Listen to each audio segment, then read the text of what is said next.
كل فترة ربنا بيشاور لك على أشخاص وبيقول لك كفاية كده، دول مش شبهك.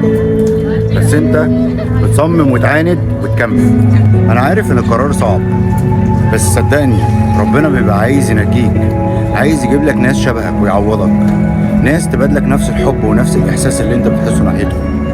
عارف إن الناس دي ممكن كانت محور حياتك، بس لو أنت اتبعت العلامات وفهمت الرسائل اللي ربنا بيبعتها لك بانه بيحميك وعايز يبعد عنك الناس دي، صدقني هيكون العوض جميل.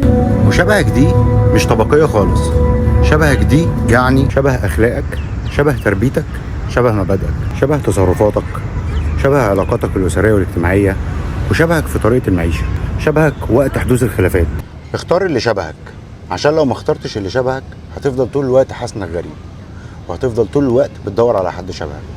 لو عجبكم الفيديو ما تنسوش تدعموني بالفولو والكومنت والشير. حياة سوية مع اسلام انور، والسلام عليكم.